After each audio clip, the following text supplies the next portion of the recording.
Hello mga katiya! At ayan, andito nga pala ho tayo sa B1 ng aming company. At ito nga ho ang makikita dito. May mga kagamitan na pang-exercise. Yan ho ay ginagamit ng mga taga-opisina dito at pwede rin naman nga ho kaming gumamit niyan.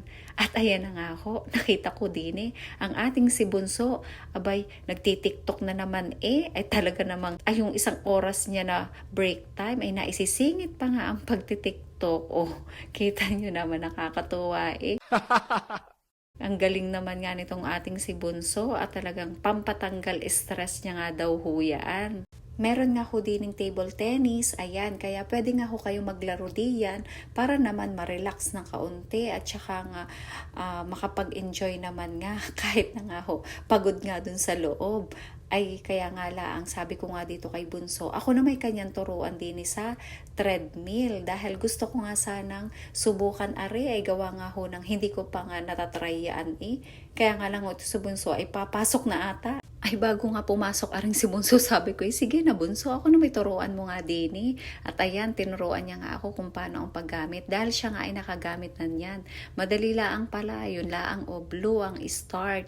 At kapag ka nga tapos na ay yung red naman ang stop. Ay sabi ko nga, susubukan ko talaga at nang ako naman ay matuto nga kung paano nga tumakbo. At nang kapag ka nga ako'y kanyang iniwan, abay kaya ko nang maghabol. Ay marunong na akong tumakbo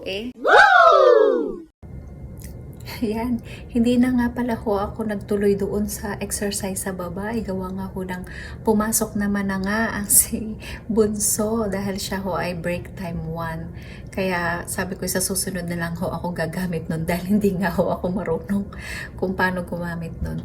Kaya dito na lang ho ako sa taas at magme-merienda muna tayo.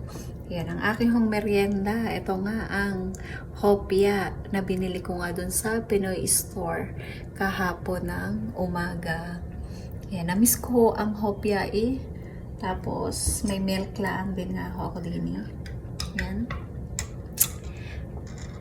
Kakamiso itong hopya na ito at gawa ito'y paborito ko. Kain po tayo. Yan, nakakagat na nga ako kanina. At niyang ako ho ay nagutom na talaga. Medyo matigas siya ngayon. Pero masarap naman nga ho ito. Paminsan-minsan lang ho may tindang garni doon. Kaya pag may tinda ho ay ako'y bumibili na talaga.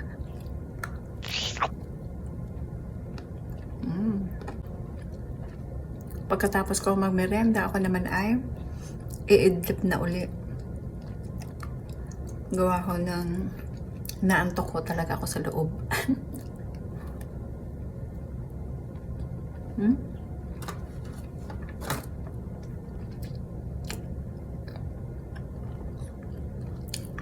Hanggang dito na lamang po. Paalam.